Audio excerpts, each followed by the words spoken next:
দুশ্চিন্তা বাড়ল আমেরিকায় কর্মপ্রত্যাশী ভারতীয়দের।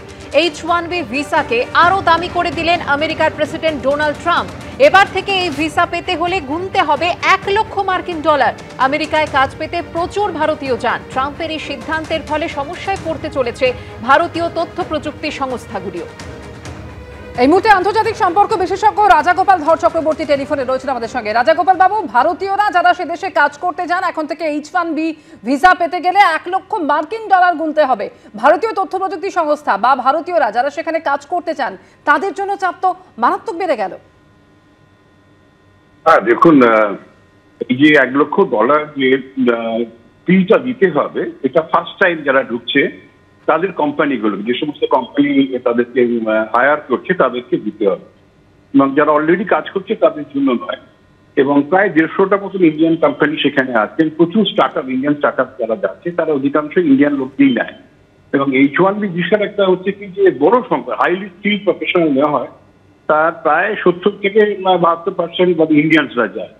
তো বোঝা যাচ্ছে নিউ এন্ট্রান্স ভবিষ্যতে আর ইন্ডিয়ানদের এখন যে অবস্থা, দুই দেশের মধ্যে যে কূটনৈতিক সম্পর্ক যে জায়গায় দাঁড়িয়েছে, তাতে ট্রাম্প মনে করছেন যে ইন্ডিয়ার উপরে চাপ দিতে গেলে এটা করা দরকার। কেননা এরা যখন তো অল্প দিনের জন্য যায়, এরা 3-4 বছর 5 বছর ম্যাক্সিমাম 6-7 বছর যেতে পারে। তার ফলে হয় কি, এরা যে টাকাটা পায়, ভালো টাকা পায়, এবং এটা অধিকাংশই দেশে পাঠায় রেমিটেন্সে। সেটা ভারতবর্ষের একটা বড় রোজগার, রেমিটেন্সেস ফ্রম H-1B ওয়ার্কার, যেহেতু ওরা আমেরিকায় থেকে যায় না অনেকেই। এখন সেইটাই ভারতের রেমিটেন্স যে টাকাটা তো ভারতে আসে, তারপর ভারতের অর্থনীতি অনেকটাই নির্ভর করে বসে থাকে এদের উপরে, এদের আয়ের উপরে। এখন যদি এগুলো আটকে দেওয়া যায় তাহলে ভারতের অর্থনীতির উপর আরো চাপ বাড়বে। এটাই হচ্ছে যে ট্রাম্প প্রশাসনের লক্ষ্য। এবং কিন্তু আমি মনে করি যে এর ফলে যে ব্রেন ড্রেন যেটা ঘটছিল সেটা আটকাবে।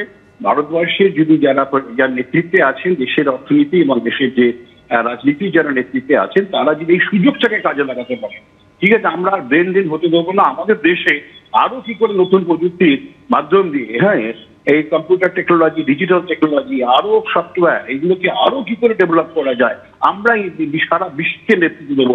আমেরিকা আমাদের ছেলেমেয়েরা যাবে। এই যদি প্রতিজ্ঞা নিতে পারে তাহলে কিন্তু একটা বিরাট সুযোগ এলো বলে আমার ভাবনা।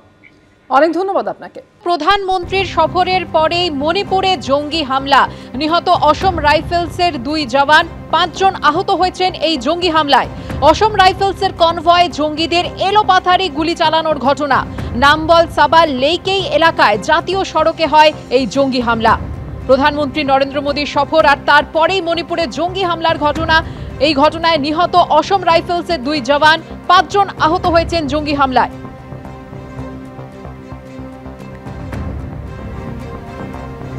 অসম রাইফেলসের কনভয়ে জঙ্গিদের এলোপাথারি গুলি। নাম্বল সাবার লেইকেই এলাকায় ঘটে এই ঘটনা। জাতীয় সড়কের ওপর জঙ্গি হামলার ঘটনা ঘটে। জাতীয় সড়কের উপরে অসম রাইফেলসের কনভয়, সেখানেই জঙ্গিদের এলোপাথারি গুলি। নিহত অসম রাইফেলসের 2 জওয়ান, 5 জন আহত।